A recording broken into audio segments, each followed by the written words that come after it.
O Tribunal de Justiça de São Paulo propôs ao governo do estado, né, um aumento aí do seu orçamento de 6,8 bilhões de reais no orçamento anual na comparação com os valores vigentes, né? Um aumento de 55% na proposta para 2021. Para entender melhor essa história, no momento de pandemia, onde a gente fala em redução de gastos, a gente vai conversar agora com o presidente do Tribunal de Justiça de São Paulo, desembargador Geraldo Pinheiro Franco, que está conosco aqui no Jornal Gente nesta manhã. Desembargador, bom dia para o senhor. Por que tanto aumento aí durante a pandemia? O que está acontecendo aí no Tribunal de Justiça de São Paulo, hein? Não, na verdade, as coisas precisam ser colocadas nos devidos lugares. Não há nenhuma intenção de aumento. O Tribunal de Justiça de São Paulo, antes ainda da pandemia, implantou uma série de medidas de contingenciamento para a economia voltada sempre à redução do custeio e à melhoria do serviço, não é? Já em janeiro, nós cortamos indenizações, cortamos folhas extraordinárias. Em março, antes ainda da pandemia, estabelecemos 2 planos grandes de contingenciamento, reorganizando toda a parte contratual do tribunal, revisando procedimentos, suspendendo benefícios, algo que nesses 6 meses geraram uma economia de cerca de 400 a 450 milhões de reais. A preocupação do Tribunal de Justiça é contingenciar. Isso não quer dizer que no momento da apresentação do orçamento, o Tribunal de Justiça não apresente ao Poder Executivo. E isso é feito sempre, não é? A projeção das necessidades do Poder Judiciário. E lembrando que o Poder Judiciário de São Paulo é o maior Poder Judiciário do país, com as suas virtudes e com seus defeitos, não é? Isso não quer dizer, evidentemente, é preciso que fique muito claro isso, que a verba solicitada no orçamento, que é uma proposta de orçamento, que aliás é inferior à do ano passado, ela seja atendida. Não. Essa é uma proposta em que o tribunal diz o que nós precisamos para prosseguir no trabalho do Poder Judiciário. E a partir desta proposta, de uma forma muito transparente, nós conversamos com o Poder Executivo, estabelecemos metas e possibilidades, não é? E a partir dessa conversa se chega a um número, não é? O ano passado foi um número que foi da ordem de 9,6 bilhões. Este ano o governo está propondo 9,2 bilhões. Nós estamos ponderando que para a máquina do Poder Judiciário esse valor é preciso repensar. E a partir do momento em que se estabelece um valor, esse valor é submetido à Assembleia Legislativa, que é quem aprova a peça orçamentária. Presidente, Pois não. Presidente, bom dia, bem-vindo ao nosso programa. As pessoas não compreendem, os nossos ouvintes, nós mesmos temos dificuldade de compreender, porque, afinal de contas, vivemos numa crise profunda decorrente da pandemia. O senhor está falando aqui no nosso programa, se dirigindo a muitos trabalhadores que perderam o emprego em razão da crise. Muitos trabalhadores que tiveram seus salários reduzidos em 20%, 30%, até 70%. Aí estão falando com o chefe do Poder Judiciário em São Paulo, que está propondo um aumento de despesa na ordem de 55% do orçamento do Tribunal de Justiça. Quando a gente espera que a Justiça, ou o setor público da maneira geral, reduza o seu tamanho, as suas despesas, o senhor está propondo um aumento de 55%. É isso que as pessoas não entendem as razões da justiça, ainda que o senhor tenha elencado todos esses dados aí. Como o senhor diria àquele cidadão que perdeu o emprego ou perdeu metade do seu salário sobre a necessidade, olha, o seu sacrifício não será nosso, quer dizer, o sacrifício é só de quem está fora do setor público, fora da justiça, fora do poder executivo, dos três poderes. Como convencer as pessoas de que é justo esse aumento pretendido pela Justiça de São Paulo? Não, na verdade, não é justo imaginar uma situação dessa. O Poder Judiciário de São Paulo está fazendo a sua parte. Isso é um dado objetivo, não é? Basta acessar o nosso site e verificar os planos de contingenciamento a que me referi, que são realizados nesses últimos 6 meses. Nós temos uma preocupação especial, não é?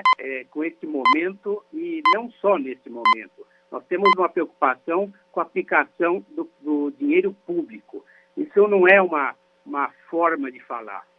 Quem conhece o trabalho do Tribunal de Justiça sabe que isso é uma realidade, não é? De outro lado, o fato de que nós apresentamos ao Poder Executivo, não é? Dados, elementos e números acerca das necessidades do Tribunal de Justiça e do Poder Judiciário para que possa exercer a sua missão, isso não quer dizer, e eu posso até afirmar, isso não chegará a este valor, evidentemente que não. É preciso entender o mecanismo das discussões do orçamento, não é? É uma negociação, não é? É uma negociação responsável, de gente de bem, que se preocupa com o cidadão. Quando eu digo que o tribunal precisa de X reais, é porque o tribunal precisa continuar se aparelhando para prestar um trabalho, para prestar a jurisdição para o cidadão. Nosso foco é exclusivamente o cidadão.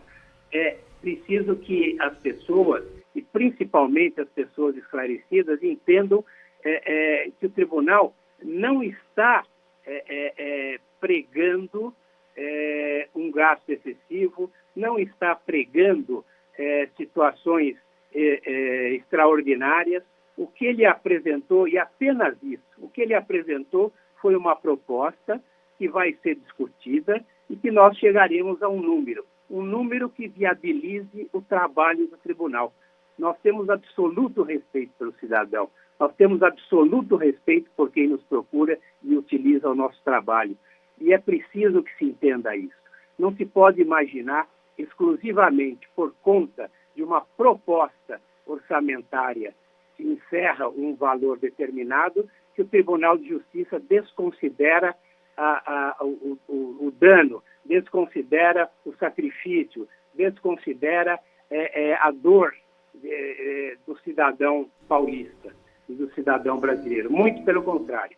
É preciso que se conheça o tribunal e é preciso que se conheça as pessoas que trabalham no tribunal e gerem o tribunal. Isso para mim é importante.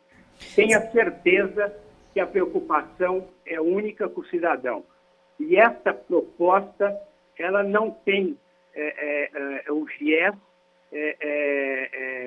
de afrontar, porque a ideia pode ser dessa natureza. Não tem a ideia de afrontar. Tem a ideia exclusiva de dizer ao Poder Executivo, o Poder Judiciário, se fosse possível, e não é possível, evidentemente, precisaria de X reais. Esta a única questão. Isso não quer dizer que esses X reais virão no orçamento. É preciso que todos entendam definitivamente que nós estamos contingenciando, estamos economizando em prol do próprio cidadão e em prol do governo.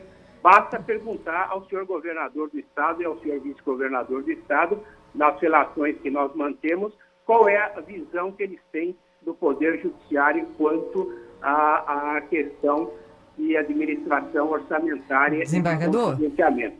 Desembargador, se eu entendi, o senhor está dizendo o seguinte, que essa proposta de reajuste de 55% coloca uma espécie de situação ideal para o Poder Judiciário e que a partir dela vai haver uma negociação. Qual é um número, então, que o senhor considera razoável e factível? Então, eu dou um exemplo concreto. Com o orçamento do ano passado, nós ingressamos neste ano com 600 milhões de déficit, não é? Esse déficit está sendo atacado pelo próprio Tribunal de Justiça a partir desse contingenciamento, não é? Nós temos um volume de pessoas, são 43 mil servidores, são 3 mil magistrados, são 320 comarcas. O Poder Judiciário de São Paulo tem uma expressão muito grande. Isso é bom e isso é ruim, não é? Esse número, ele certamente estará perto do valor que nós discutimos para 2020 e que não foi possível, não é? Será combatido e será atacado esse déficit? Está sendo atacado? Sim, está sendo atacado. Mas não é possível que nós imaginemos a atuação do Poder Judiciário num valor que lhe causa sempre o déficit orçamentário. O que eu estabeleci nas conversações com o Executivo é que nós cheguemos a um valor para que o Poder Judiciário não precise, tal como sempre ocorreu, pedir suplementação orçamentária.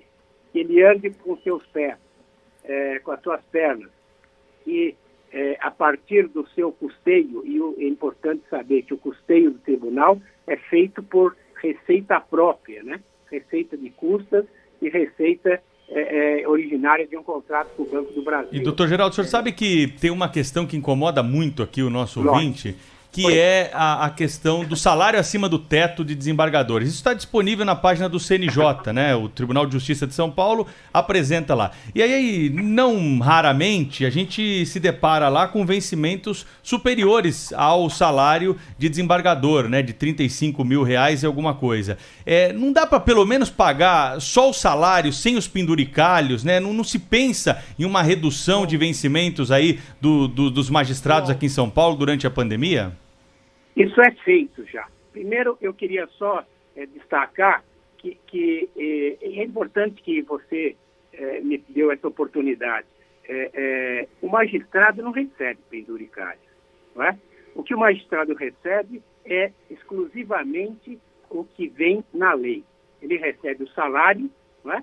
E, por muito tempo, as vantagens eventuais, por exemplo, um reajuste, que não vem há muito tempo, mas um reajuste que vem a destempo, ele enseja a possibilidade de pagamentos atrasados. É isto que se imagina que o magistrado receba mais. Não, mas não é. Ele recebe nos limites da lei e esses penduricalhos que dizem com uma certa maldade, eu posso lhe dizer, representam indenizações decorrentes da demora do Estado de pagar o que é devido. Então, mas no momento desse de pandemia, não é hora de rever isso, né? Como disse o Cláudio, a população, ela está tendo redução salarial, redução de jornada. Os desembargadores não podem dar sua dose de contribuição aí e pelo menos durante a pandemia receber o vencimento, que convenhamos aqui, R$35 mil é um belíssimo salário, né? Perante a realidade brasileira. E posso lhe dizer que já deram. Eu já cortei 75% das indenizações, não é? A lei, como eu já lhe disse, isso é documental, né? Está escrito, né? Não só no site, como nos processos internos do tribunal, de tal sorte que já estamos fazendo isso, suspendendo horas extras, suspendendo pagamentos por, como se diz, por plantões, suspendendo uma série de benefícios, e isso está sendo feito nesses 6 meses. Não é uma situação que está sendo apresentada agora, não só em razão da pandemia. Isso já era um projeto de governo do Poder Judiciário no sentido de rever a forma de gestão do Tribunal de Justiça. Essa é um dado objetivo. Nós estamos fazendo isso, é preciso que se entenda isso. Muito agradeço a sua ponderação. Presidente, outra situação envolvendo o Tribunal de Justiça e que causa grande uma grande incompreensão, para dizer o mínimo, né? As pessoas muito indignadas, os nossos ouvintes estão nos mandando mensagem agora sobre isso, que é a respeito daquele esforço concentrado ou um esforço especial aí dos desembargadores para colocar em dia o trabalho que eles não fizeram, e eles vão ser remunerados, segundo o noticiário, a volta de R$100 mil como gratificação para fazer o que eles deveriam ter feito, né, lá atrás. Esse tipo de ganho assim, no setor público, sobretudo na área da justiça, é uma coisa que as pessoas têm dificuldade de compreender, presidente. É tão injusto, né, para tanta gente que perdeu o emprego ou teve o seu salário reduzido, ter que lidar com a situação, ter que pagar esse tipo de situação é muito difícil. Como o senhor explica a necessidade de se pagar R$100 mil de gratificação ao desembargador para que eles façam o trabalho que eles não fizeram antes? Aí é um equívoco. Na verdade, não vai haver pagamento nenhum. Não há pagamento. A previsão dessas câmaras extraordinárias para que nós possamos atualizar aqueles processos mais antigos, e é preciso dizer que o Poder Judiciário julga e julga muito, muito. Nos últimos 4 meses, julgamos mais de 12 milhões de processos, não é? Mas ainda assim, pelo volume, pela judicialização, existem processos ainda que precisam de um olhar especial, pelo volume, não é? E qual é a solução que o Tribunal de Justiça dá? Cria câmaras extraordinárias com juízes que se dispõem, além da distribuição usual, pegar mais um volume de processos para julgar. Não haverá pagamento, não há pagamento. Essa é uma ficção. Isso foi uma ilação que foi feita por alguém no sentido de que haveria esse pagamento. Eu posso afirmar, não há pagamento, não há remuneração. Esses dias de compensação é o que representam isso. Como não há pagamento e o desembargador está trabalhando além do seu limite, o tribunal concede dias para gozo. Então, a cada 7 processos em que ele recebe a mais, ele tem um dia de descanso, apenas isso. Não há pagamento de 100 mil, não há pagamento de R$1. É preciso que eu seja absolutamente claro, e essa possibilidade que os senhores me dão talvez esclareça definitivamente ao cidadão. Então, mas mesmo assim, doutor Geraldo, os desembargadores vão receber um benefício para fazer o trabalho que eles não fizeram, para deixar os processos acumulados? Essa é outra questão também que é difícil de compreender. Não, bom, o volume de processos é importante que se entenda o volume de processos do Tribunal de Justiça. Representa 25% do país, não é? É um volume brutal de processos. Por mais que o Tribunal de Justiça trabalhe, e trabalha muito, e trabalha bem, e trabalha rápido, apesar das críticas, e nós temos tentado melhorar a cada dia, tem sempre um volume de processos que não é possível julgar no tempo que nós gostaríamos de julgar. Então, é uma forma que o tribunal tem para que o mais importante na nossa ótica é poder prestar jurisdição. Aquele cidadão que está aguardando a sua sentença, que está aguardando a decisão do tribunal, ele vai ser beneficiado com esse trabalho. E esse trabalho é feito por poucos juízes, 20, 30 juízes no máximo, de tal sorte que se encontrou uma forma de fazer com que o trabalho seja feito, e seja feito de forma rápida e sem nenhum reflexo financeiro, não é?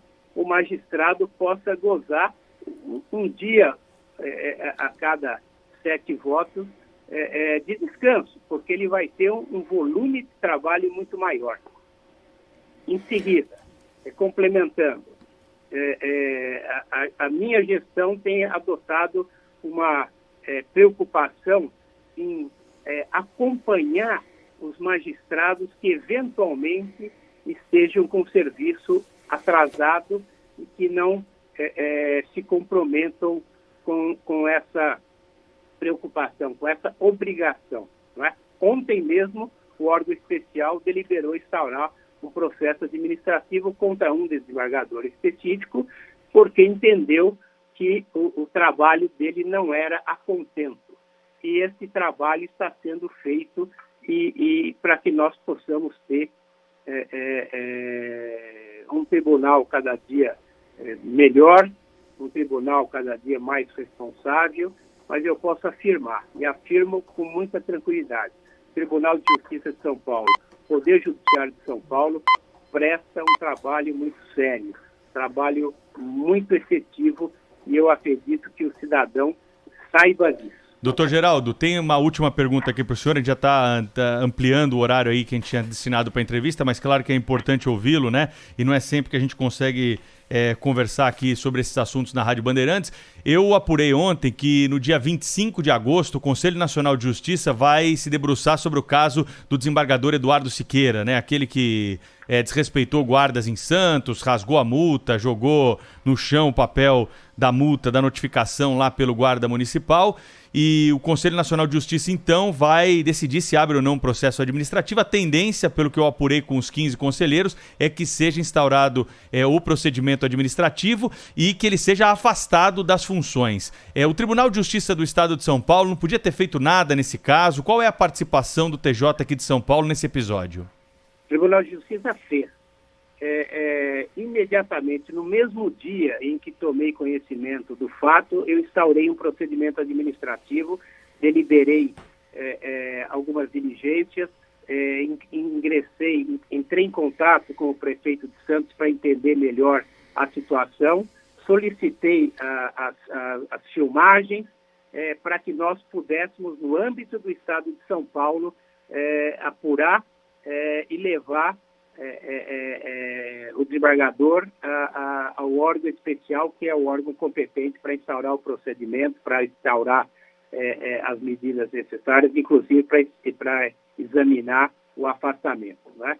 No dia seguinte, o Corregedor Nacional entendeu que deveria instaurar ele próprio o procedimento, porque o fato desbordou nacionalmente. Esse foi o argumento de Sua Excelência e eu respeito esse argumento, embora tenha dito a Sua Excelência de que São Paulo iria processar com muita rapidez, como faz sempre, aliás, no âmbito administrativo, o desembargador. Mas Sua Excelência entendeu que era necessária, que o reflexo nacional demandava uma atuação do CNJ e no âmbito administrativo, há uma hierarquia entre o CNJ e o Tribunal de Justiça, de tal sorte que o processo está no CNJ, está na Corregedoria Nacional e certamente será examinado com muita atenção. Mas o Tribunal de Justiça atuou e atuou rapidamente, como, aliás, tem atuado nos últimos anos. Eu estive na Corregedoria Geral, nos últimos anos instauramos muitos processos para apurar condutas e posturas de magistrados por N razões, não é?